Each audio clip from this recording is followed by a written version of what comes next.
Amazing. We're going to talk about the amazing Britta now. Oh.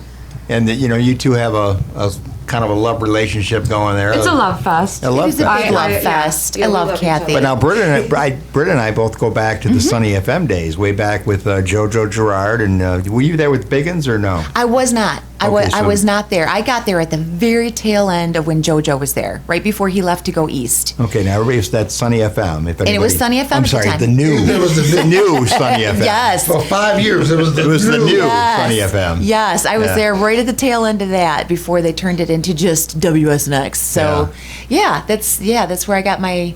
Well, I started at Rock 101, and I was just an intern running in traffic because that was when they were doing wacky morning show bits. And Now, who was it? Was this Gene Gregory? Gene Gregory. I remember Gene. And Yeah. Mark Fury. Yeah. You remember those guys? Wow, that's a blast from the And past name. they were having me run around was in a great traffic. I mean, literally running around in traffic and doing beach hits. And I was the gopher in the morning. Yeah, Bob Literally, knows I was about taking the Gene. van to get washed, and and I was there for about 4 months doing that. And then Bob Goodrich, who was the owner of Goodrich Broadcasting at the time, was Right. over there by the drive-in movie theater. Pulled me aside one morning. He's like, kid, in the way, Oscar, the way he talks. Yeah, he pulled me aside a few times. Oh, kid. Quite a few times. Now, I know you've never done your own radio show, and you're just an intern, but kid, we need you to fill in doing the midday show on Sunny FM just for a couple weeks. And that turned into over 6 years. Yeah. And then, Did he ever send you to Lansing? no. He sent me to Lansing a couple of times after I had No. like 1 hour of sleep. But yeah. Thank God he didn't make me drive all the way to Lansing. But right around the time, by that time, I got married, and I was expecting my first child. And literally the week I was due to have my baby, Bob sold the Goodrich radio stations to Clear Channel. Yeah. So I'm like, I'm never going back. I'm going to stay home, be a stay-at-home mom. I'm going to stay at home. That's all there is to it. This is the perfect time for me to quit. Well, the general manager kept calling me while I was on maternity leave, and he's like, come back. I'm like, no, I'm really going to be a stay-at-home mom. He's like, bring your baby to work.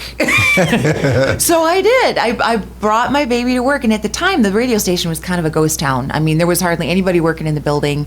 So I had a whole couple of offices to myself that I could have a little nursery set up, and my baby, actually, I gave people prizes if they could hear my daughter in the background. I'm like, if you hear my daughter cry, call me now. If you're the 8th caller, I'll give you movie tickets. So How old is that daughter now? she is 20. Oh my goodness. Okay. She is 20. Okay. Now, didn't Bill Marshall work with you back Yes, there? and to this day, my daughter knows of him as Uncle Bill. Yeah. Aw. Uncle Bill, and he called her Little Wilhelmina Yeah. because his name is Bill. He called her Little Wilhelmina, and I'm like, okay, Bill, she's gonna think you're her daddy, but you're just Uncle Bill. You're Uncle Bill. So yeah, she still knows of him as Uncle Bill, and she's Little Wilhelmina, and now she's off at school to be a dentist at Hope College. So There you go. she's all grown up. But anywho, so I didn't scar her too badly by bringing her into the radio station. You know what I mean? It didn't scar her too terribly. Well, I got to tell you real quick about bringing kids in the radio station. When I was at WKBZ, my kids were little, and I did the overnight shift. And to entertain them, I gave them a ball of socks to throw up in the air to see if they could catch some bats. So there you go. And I think I scarred them for life. But anyway, Oscar, wow. they caught a couple. It was quite a big. Yeah. Anyway, Not even a coloring book, nothing. Just I'm like, wow. there was a time when I was at. Just go for the rabies right away. There was a time when I was at MUS and I showed them the candy machine. The candy wouldn't come out, so I figured a way to get it in there and get the candy out.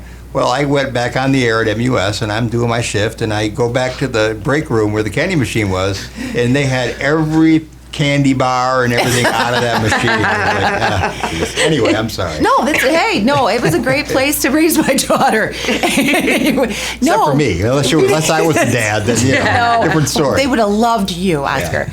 But no, and so from there, I was with the same company for all those years. They just kept changing names and owners. And then, of course, Clear Channel morphed into what we know as now as iHeartMedia, iHeartRadio.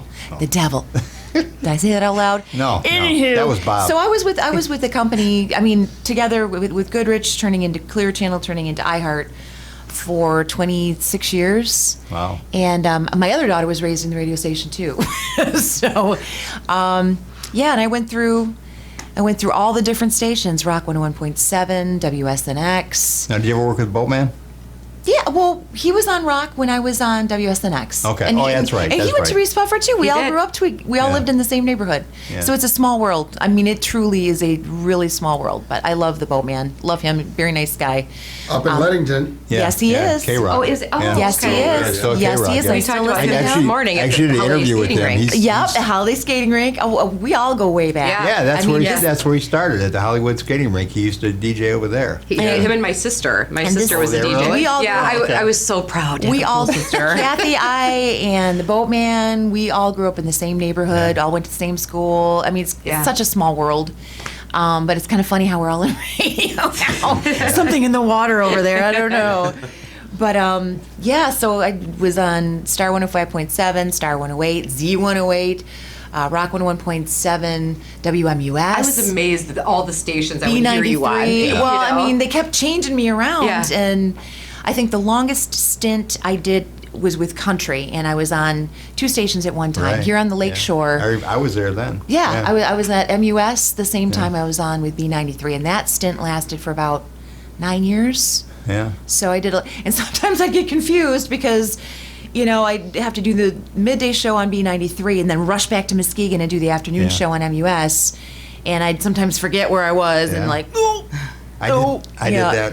Yeah. Excuse me, with KB when I was at KBZ, I did the 10 to 3 or something like that, and then I did 7 to midnight at the Oldies, and half the time I didn't know where I I know, right? was. I It's really hard. didn't. It's, you know, you're working from 10 to 3, then you're working 7 to midnight, and it's like, okay, you know. Right. Yeah. It gets to be a bit too much, especially driving back and forth. Sometimes, and then I was doing a lot of concerts too. I was hosting a Yeah. lot of concerts over in Grand Rapids. Everybody wanted you to introduce them.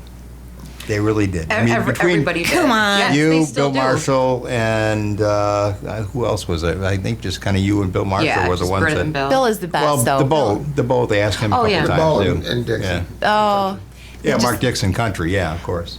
but there were a lot of shows. I mean, the country has blown up. I mean, Oh, really yeah. blown up. And there are concerts like everywhere. I mean, big artists. I mean, some of the people I could tell you I met that weren't really anybody at the time, I would blow your mind. The Zach Brown Band.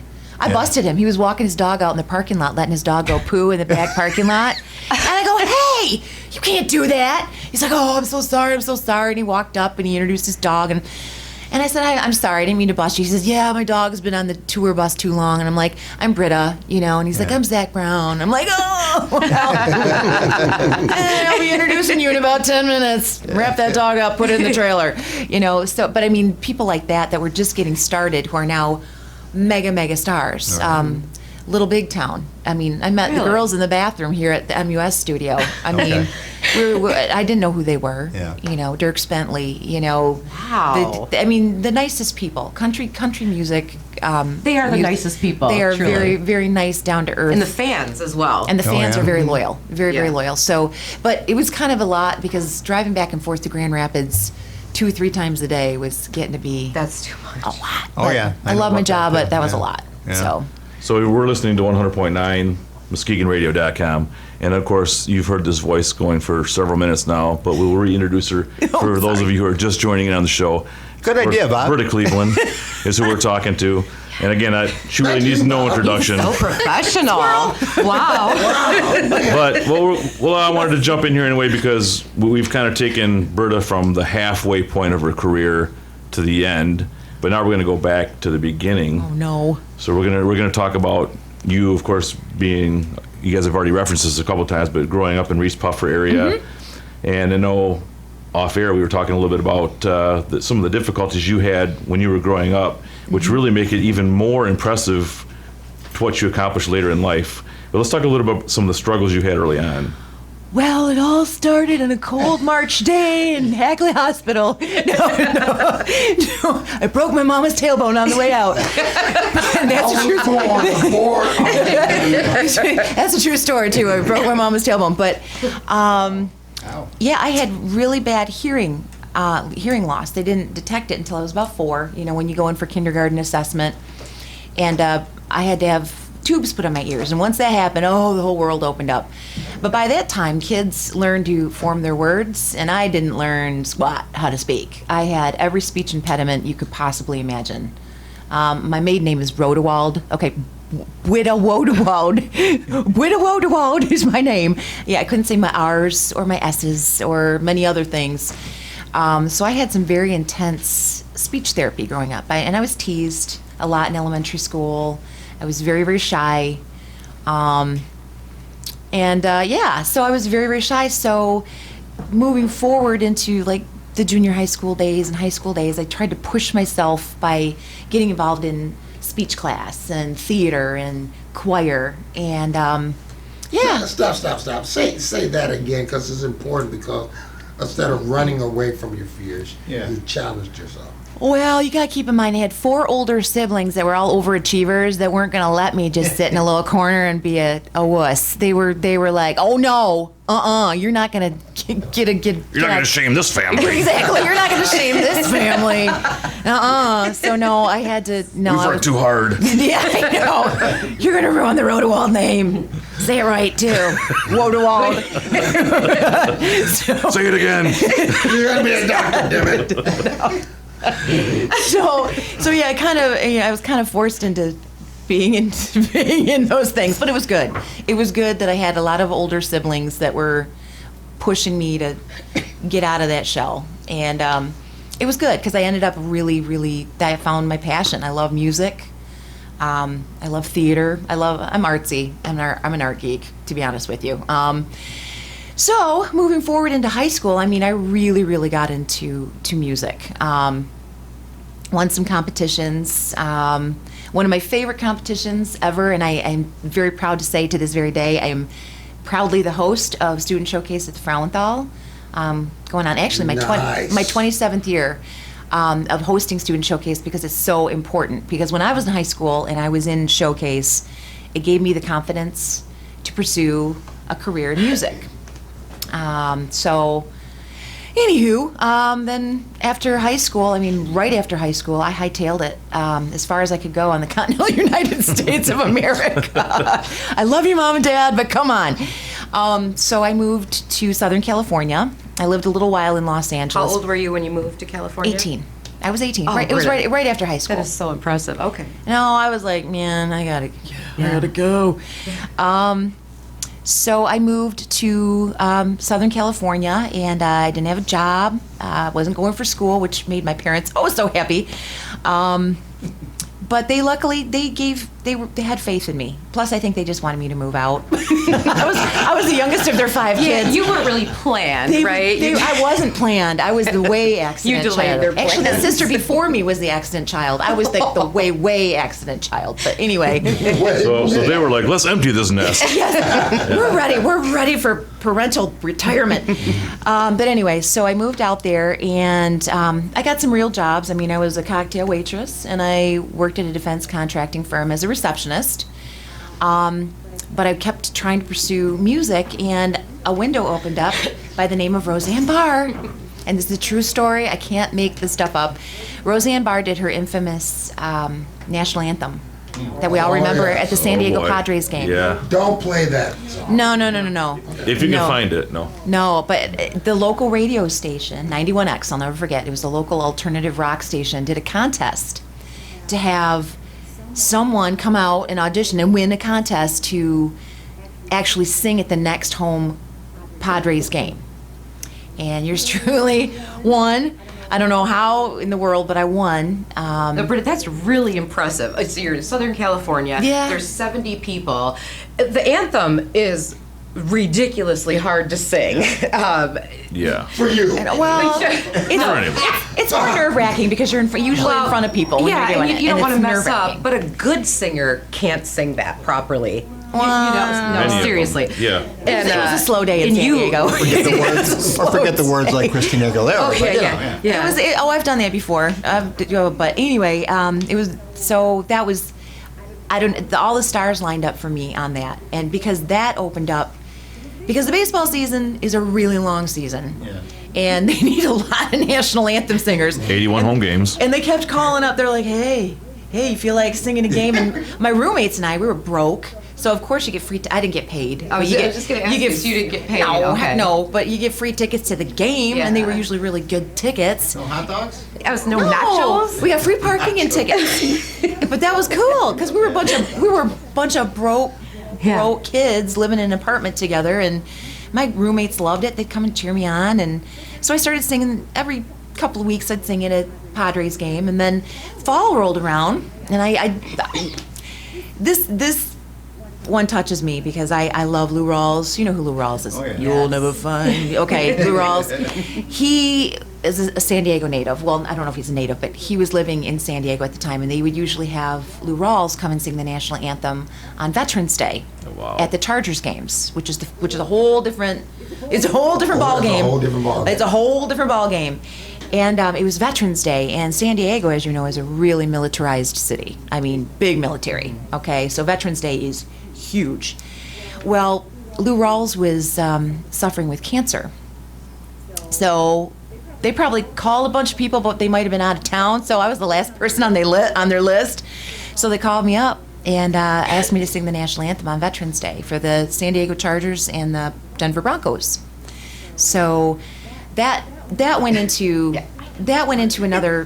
Then I started getting noticed as the national anthem singer. So I started singing for a lot, like the Marine Corps annual not 5K. They're not 5K. The big one. What's the big one? Marathon. Okay. So I started doing a lot of military events out there, and so on and so forth. And I kept running into the same radio station guys. I never thought to be in radio. Okay, I really didn't. But I kept running into the same dudes. And they were the same original dudes that held the contest after Roseanne Barr. And they're like, hey, why don't you come to the radio station and do some commercials for us? And I'm like, Yeah, especially if they talk like that. hey, everybody. Hey. And it was really fun because I wasn't getting paid. I mean, I was just coming. They were getting free labor from me, but I didn't care. And my roommates thought it was cool. I thought it was cool. I was getting to hang out at a radio station every once in a while.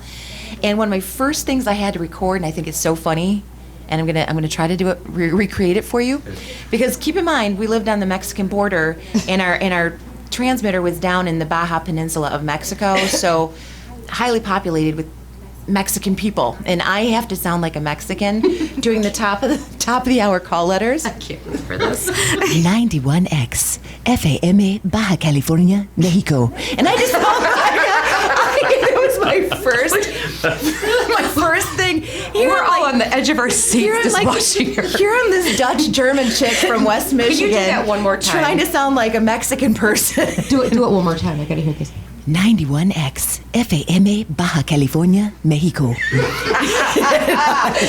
See? Oh, I'm like, really? Really? ¿Dónde está el baño? Por favor. Dos cerveza. Taco. Enchilada. And I'm like going, oh my gosh, I don't even speak Spanish. I didn't even take Spanish in high school.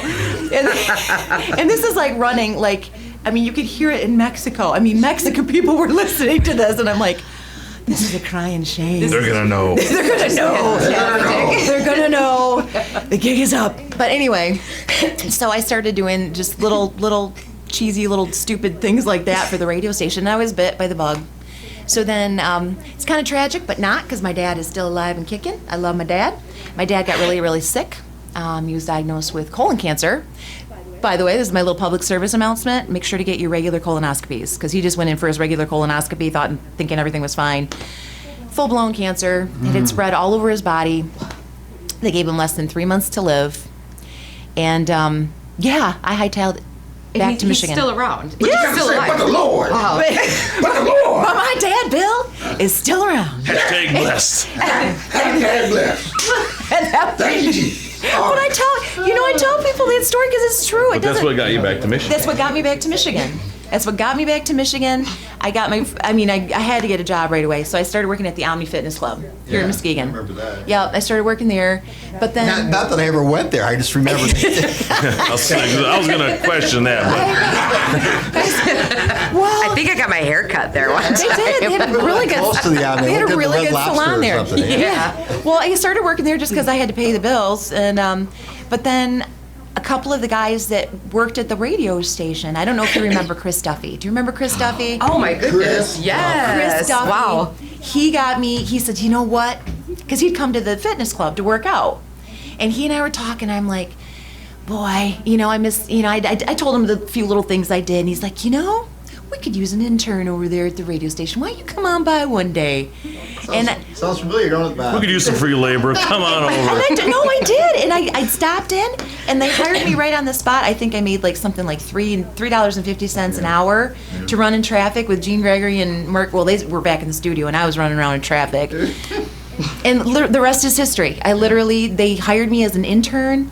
Most of my duties were washing the station vehicles and handing out bumper stickers. I mean, literally, that's and on the weekends, I never got to speak on the air other than the running in traffic junk. But I was running the syndicated stuff on the weekends with the reel-to-reel machine. I just had to make sure the reel-to-reel was queued up. Yeah. And that's when Bob Goodrich, 4 months later, gave me this speech that I gave you earlier. So that brings us all up to speed. There we are. We're all up to speed. Bob was a very unique character, too. Yes, he You did was. him pretty well. It was pretty good, yeah. You know what? Either you loved him or you didn't love him, and I loved I know Bob. Bill Marshall loved him, yeah. I loved Bob. So here's a question. What Yeah. brings a sane woman like you to a crazy club like this? What? What does? This is like the funnest thing ever. Are you kidding me? Yeah, you're welcome. When Kathy said, "Hey, do you feel like hanging out with us a little bit?" I'm like, "Are you kidding? Are you kidding?" Britta loves working for I'm gonna free. be at home doing. I do, honestly. She proves it every It's day. either it's you know what, I would have been home folding laundry tonight, you guys, doing dishes and folding It's laundry. hard have not some to in the smile back. around I So her. do. luckily, I do. it's your lucky day. G brought his laundry with him, by the way, so, if you want to... We'll make sure we bring our laundry every week.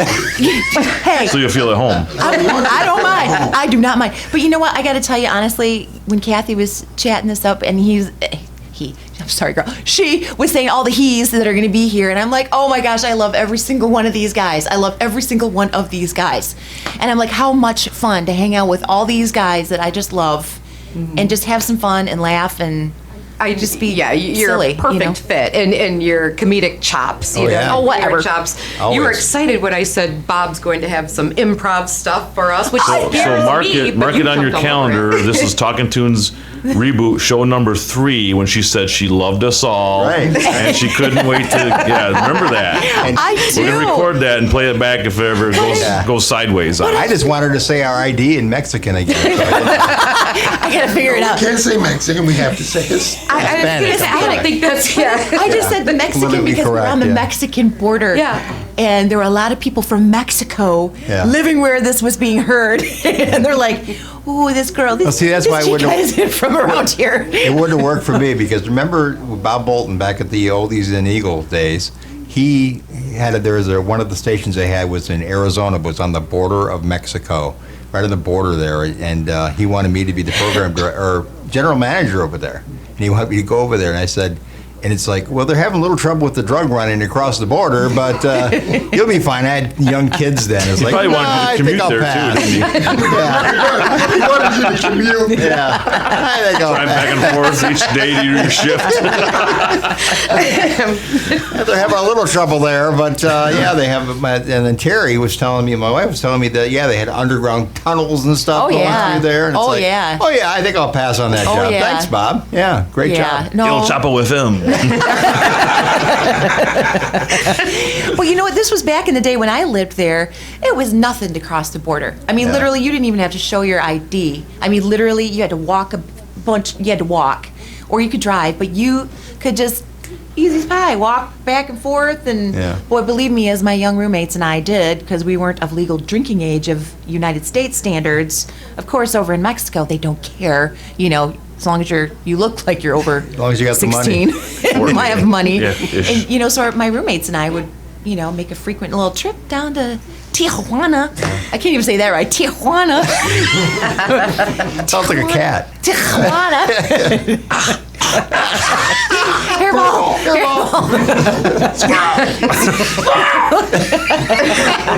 So, see, you guys, the thing about my situation is I've been in so many different musical genres over the years. I've been in rock, pop, alternative rock, adult contemporary, country. So I've had the really cool, like you guys, I've had the really cool opportunity to meet and introduce a lot of different people. Yeah, Eddie Money, that was a phone interview that I did with Eddie Money, and that was a different show. He was coming to Grand Rapids. Of all places, he was performing at a bowling alley.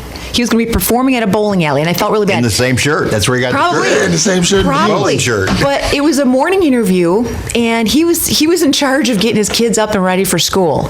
So he was running around, all right, you want waffles or scrambled? He's like, hold on, I gotta ask my kids what they want for breakfast. So the whole interview was live, and it was Eddie Money getting his kids up and ready for school. They were gonna miss the bus, and yeah. So, but as far as my favorite parts of meeting some of the people I've met, and I could go on and on, you guys, I mean, and I know you could too, but I mean, my favorite parts have been the stuff that happened not on air or not on stage, because I mean, I've introduced, for crying out loud, with Summer Celebration, with the Van Andel Arena, with the Intersection, with B93 Birthday Bash. I've Moose Fest. I've had to introduce, oh my gosh, so many. I could go on and on. I mean, but the people I love to talk about the most are the people that weren't celebrities just yet. They were just busting out. And then they, of course, became mega stars, like Taylor Swift. Sat on a rooftop with Taylor Swift, and she was the sweetest, most beautiful, lovely girl ever. She truly is a sweet girl. Prime example, this past weekend was the Grammys. And I watched two of my favorite guys who I've brought to the Intersection and introduced many times, hung out with them backstage, just won the Grammy for country music. It was Dan and Shay.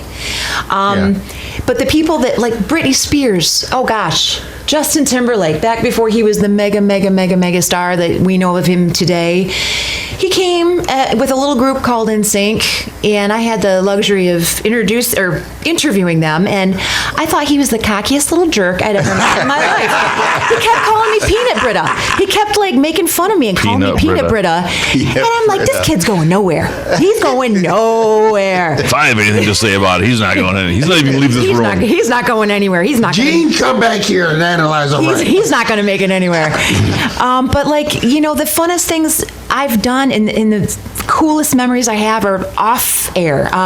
Sitting backstage with Garth Brooks and his wife Trisha sharing recipes, because he was doing back-to-back shows at the Van Andel a few years ago, and they had nothing but time to kill in their dressing room in between his shows, their shows. They were both performing, and we just sat back there and talked about kids and talked about what Garth did in all those years when he retired.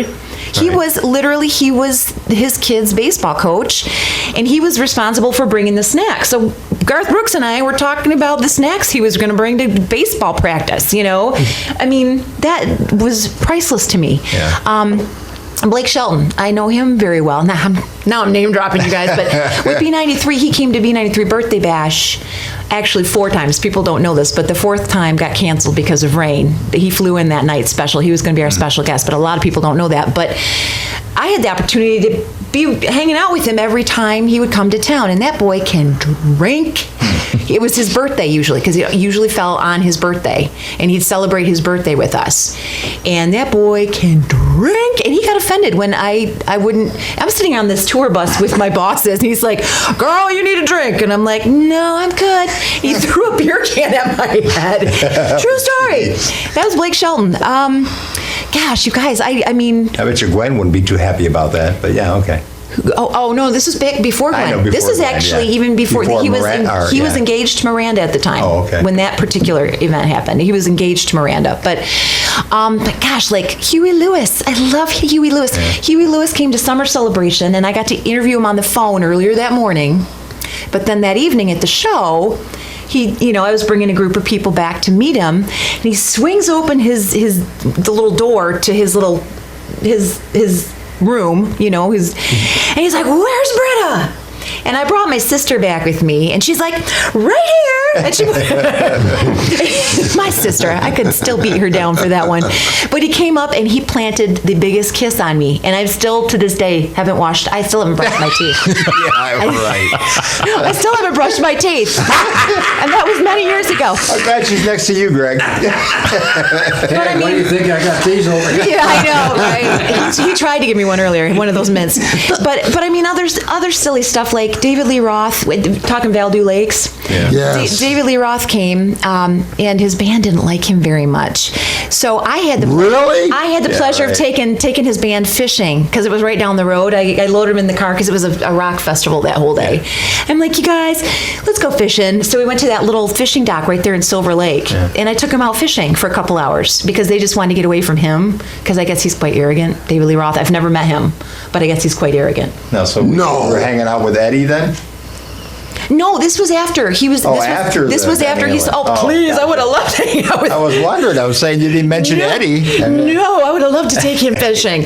No, this was after they booted him out of the band. Oh, okay, This all was after David Lee Roth left Van Halen, and Okay. That's when it was and Van Hagar? Yeah. It was. Yeah. So but I mean, but honestly, my classic, going back to the classics, and he's no longer with us on this planet, and we lost him way too young.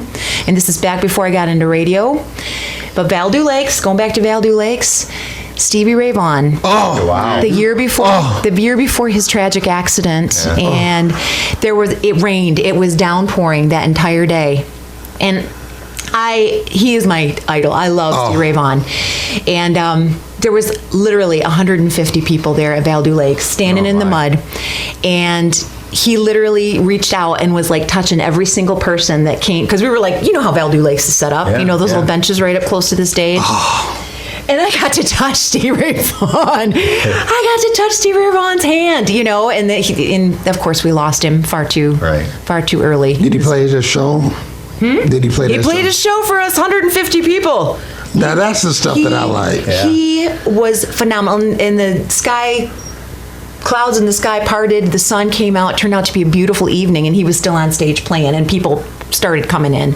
But at the very beginning of the show, I mean, that is one of my favorite memories right there. And I wasn't even in radio yet, but I don't know, you guys. I mean, many, many people, country music, rock, pop, you name it. I've probably interviewed them, introduced them, or Well, you probably had a beer interviewed can thrown quite at my a few head. of them too. Huey, You probably interviewed quite a few of them too, because Yes, he did. before the concerts. Yep. Huey Yep. Lewis. Love him. I still, at the bar, beginning of the night, when I'm just trying to get started, play his Cruising with Gwyneth Paltrow, Oh, yes. which I just found out was... From the movie. Duets. No, but I thought of Cruising. It sounded familiar. I said, Yeah. I've heard this song Smokey. before somewhere. Smoky. Yeah, it was a Smokey, baby. remake. That's right. But he sang it with Gwyneth in the movie Duets. Right. Yeah. Which was not a bad movie. Yeah, not a bad movie. Didn't get like huge No. box office hit, but But that's still a nice, just soft starter to just let everybody know I've got things going. you and know. he's a truly nice man. Not just because he kissed me. He's a truly nice man. But also my favorite, and I'm going to stop it at this one because I could go on and on, but I had the opportunity to spend the afternoon in my studio with Sarah Mclaughlin. Oh, wow. I am a huge fan Oh, of her. wow. She was the creator of the Lilith Fair, if you remember the Lilith Fair. And she's just a brilliant, beautiful woman. And she didn't have anything, this is one of those stories, she didn't have anything else to do because her show was that night at DeVos Place. And she had nothing but time to kill. And I was the only interview they had scheduled for her that afternoon. So she just hung out with me and did the whole rest of my show with me. She helped me introduce songs and Wow, that's cool. yeah, and she's such a cool chick. She, her husband was her then husband was her drummer, and they drove their own tour bus. And she literally drove her own tour bus. She would get so bored, and she would ask to drive the tour bus, and she would actually drive her own tour bus. So I thought that was so cool. But there you go, fellas. I don't beat your stories by any. Are you kidding? kidding? No. The difference between you and me is, and I envy you because I always wanted to be on the air talking to these people, interviewing them. See, all mine are backstage, either before or after the concert. So I wasn't on the radio. I was just with a group of reporters and talked to them all backstage. But sometimes that's the cooler stuff. But like you That's said, the cooler some stuff. of the things you hear about, but you mentioned Elvis, and he was a polite guy. That's what he was backstage. Yes, ma'am. No, ma'am. He was very polite to everybody. But I'm sorry, but I think you win. Just by just that by alone. Elvis, I That's know. just by Yeah. Elvis. You Yeah, win. Elvis Hands Perkins. down. well, I forgot Bo Diddley, Gene McDaniels. I forgot Chuck Berry, and I forgot Fats Domino. jeez. Hey whiz. Oh my Some of the gosh. other big ones, Oh You my get the gosh. trophy.